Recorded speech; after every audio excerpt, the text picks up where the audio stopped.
শুধুমাত্র আটা আর দুধ দিয়ে দুর্দান্ত স্বাদের টিফিন রেসিপি তৈরি করুন। এতে ভীষণ ভালো লাগে। সকাল সন্ধ্যের টিফিন হিসেবে কিন্তু এই আটার টিফিনটি একদম পারফেক্ট। তোমাদের একটা কেটে দেখাচ্ছি, ভেতরটাও কতটা লোভনীয়, আশা করি তোমরা দেখেই বুঝতে পেরেছো। আটার এই টিফিন রেসিপিটি একবার যে খাবে বারবার বানানোর আবদার করবে, এতটাই খেতে ভালো লাগে। আর তোমরা অবশ্যই ট্রাই করবে বন্ধুরা, ট্রাই করে জানিও কেমন লেগেছে তোমাদের। আমাদের বাড়িতে তো এই রেসিপিটা প্রায়ই করা হয়। নমস্কার বন্ধুরা, স্বর্ণলতা রান্নাঘরে সবাইকে অনেক অনেক স্বাগত জানিয়ে শুরু করছি আবারও একটি নতুন রেসিপি। আর আজকে তোমাদের মাত্র দুটি উপকরণ দিয়ে এত সুন্দর টিফিন বানানো যায় সেটাই তোমাদের করে দেখাবো। এক বাটি আটা আমি থালায় ঢেলে নিয়েছি, স্বাদ মতো নুন দিয়ে খুব ভালোভাবে একটু মিক্স করে নেব। আর একটু একটু জল দিয়ে একটা সফট ডো তৈরি করে নেব। একেবারে কিন্তু জল ঢেলে দেবে না বন্ধুরা, খুব সামান্য সামান্য জল দিয়ে এইভাবে একটা সফট ডো তৈরি করে নিতে হবে। স্কিপ না করে পুরো ভিডিওটি দেখবার অনুরোধ রইল সকল বন্ধুদের কাছে। আশা করছি তোমাদের খুব ভালো লাগবে। তো বন্ধুরা, আমি একটা সফট ডো তৈরি করে নিয়েছি। আর এই ডোটি কিন্তু একটু সময় নিয়ে এইভাবে বেলে নিতে হবে। তো আমি খুব সুন্দরভাবে বেলে নিয়েছি। এবারে একটা থালা দিয়ে 5 মিনিটের জন্য রেস্টে রেখে দেব। ততক্ষণে আমি এই পুর তৈরি করে নেব।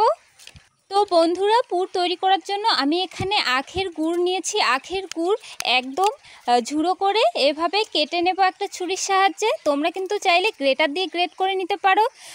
এবারে আটার ডো থেকে আমি এরকম ছোট ছোট লেচি কেটে নিয়েছি। তো বন্ধুরা, আমি পুরো ডো থেকে ছোট ছোট করে লেচি সবগুলো একেবারে কেটে নিয়েছি। এবারে একটা লেচি নেব আর হাতের সাহায্যে এইভাবে করে একটু বেলে নেব। একটু বাটির মতো গর্ত করে এইভাবে হাতের সাহায্যে একটু ছাড়িয়ে নিতে হবে। কোনো রকম কিন্তু আটা ছাড়াই এইভাবে খুব সহজেই তৈরি করে নেওয়া যায়। এবারে ভেতরে আমি যে আখের গুড় গ্রেট করে রেখেছি সেটা 1 চামচ দিয়ে মুখটা খুব ভালোভাবে সিল করে নেব। এইভাবে করে কিন্তু খুব ভালোভাবে সিল করে নিতে হবে, নয়তো গুড় বের হয়ে যাওয়ার সম্ভাবনা থাকবে। তো আশা করি তোমরা বুঝতে পেরেছো। আর হাতের সাহায্যে এইভাবে একটু গোল করে নেব যতক্ষণ না একটা মসৃণ ভাব আসছে। তো দেখো বন্ধুরা, পুরো রসগোল্লার শেপে তৈরি হয়েছে। আমি এইরকমভাবে সবগুলো তৈরি করে নেব। এই আটার তৈরি রেসিপিটা কতটা ইজি আশা করি তোমরা দেখেই বুঝতে পেরেছো। আর যে কেউ খুব সহজেই তৈরি করে নিতে পারবে। কম সময়ে এই টিফিন রেসিপিটি কিন্তু তৈরি করে নিতে পারবে কোনো রকম ঝামেলা ছাড়াই। শুধুমাত্র দুটি উপকরণ দিয়ে ঝটফট এই টিফিনটি সবারই খুব পছন্দ হবে। সবগুলো আমি থালায় সুন্দরভাবে সাজিয়ে নিয়েছি। আর দেখো, পুরো রসগোল্লার মতো দেখতে লাগছে।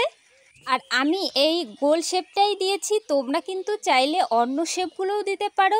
আর দেখো, প্রত্যেকটাই কিন্তু একদমই মসৃণ হয়েছে দেখতে, কিন্তু পুরো রসগোল্লার মানে বোঝা যাচ্ছে। কেউ কিন্তু দেখে বুঝতেই পারবে না যে এগুলো আটার তৈরি। তো আমি সবগুলো বানিয়ে রেডি করে নিয়েছি। এবারে উনুনের কাছে চলে যাব। তো উনুন জেলে আমি কড়ার মধ্যে 1.5 কিলো পরিমাণ দুধ জাল করে নেব। দুধ খুব ভালোভাবে জাল করে নিতে হবে। যতক্ষণ না অবধি দুধ বকবক করে ফুটছে ততক্ষণ কিন্তু হাই আঁচে জাল করে নিতে হবে। আর এইভাবে কিন্তু একটু নাড়াচাড়া করতে হবে। হাই আঁচে 5 থেকে 7 মিনিটের মতো দুধ ফুটিয়ে নিতে হবে। আর ভালো ফ্লেভার আসার জন্য আমি একটা তেজপাতা দিয়েছি। তোমরা কিন্তু এই তেজপাতাটা অবশ্যই দেবে, এতে করে খেতে ভীষণ ভালো লাগবে। তো দুধ বকবক করে ফুটছে, এই সময়ই সবগুলো আটার রসগোল্লা দিয়ে দিতে হবে। আর সবগুলো কিন্তু একেবারে ঢেলে দেবে না, এইভাবে এক এক করেই কিন্তু কড়াই ছেড়ে দেবে, নয়তো একটার গায়ে আরেকটা লেগে যাবে। আর তখন হাতা বা খুন্তির সাহায্যে যখন ছাড়াতে যাবে, ভেতরে যে গুড়ের পুরটা রয়েছে সেটা কিন্তু বের হয়ে যাবে। তাই একটু সময় নিয়ে এভাবে এক এক করে সবগুলো কড়াইয়ের মধ্যে ছেড়ে দেবে। আর আলতো হাতে হাতার সাহায্যে এইভাবে একটু নাড়াচাড়া করে নিতে হবে, যেন কড়ার নিচের দিকে লেগে না যায় বা একটার সাথে আরেকটা লেগে না যায়। আর একটু সময় নিয়ে কিন্তু এইভাবে নাড়াচাড়া করতে হবে, কারণ আটার এই রেসিপিটা কড়ার নিচে লেগে যাওয়ার সম্ভাবনা রয়েছে খুবই, তাই অনবরত কিন্তু এইভাবে নাড়াচাড়া করতে হবে। আর দেখো বন্ধুরা, আমি নাড়াচাড়া করার ফলে কত সুন্দর, একটার গায়ে কিন্তু একটা লাগেনি, সবগুলোই কিন্তু আলাদা আলাদা রয়েছে। এবারে মিষ্টির জন্য পরিমাণ মতো চিনি দিয়ে দেব। তো আমি 2 চামচ চিনি ব্যবহার করলাম, তোমরা কিন্তু চাইলে বাড়িয়ে কমিয়ে দিতে পারো। তো তোমরা তোমাদের পছন্দ অনুযায়ী চিনিটা ব্যবহার করবে। তো বন্ধুরা, আজকের এই আটার টিফিন রেসিপিটা তোমাদের কেমন লাগলো মিষ্টি একটা কমেন্টের মাধ্যমে জানাতে ভুলবে না প্রিয় বন্ধুরা। আর চ্যানেলে আজকে যারা নতুন বন্ধু রয়েছে অবশ্যই চ্যানেলটি সাবস্ক্রাইব করে পাশে থাকার অনুরোধ রইল। আর কালারটা সুন্দর আসার জন্য আমি কিছুটা পরিমাণ খেজুরের গুড় ব্যবহার করছি। তোমরা কিন্তু চাইলে এটা নাও করতে পারো, অপশনাল। তো আমি কালারটা খুব সুন্দর আসবে সেই কারণে এই খেজুরের গুড় দিয়ে দিলাম। তো বন্ধুরা, একটু নাড়াচাড়া করব, আর নাড়াচাড়া করার পরে দেখবে কত সুন্দর একটা কালার চলে এসেছে, আর খেতেও কিন্তু ভীষণ ভালো লাগবে।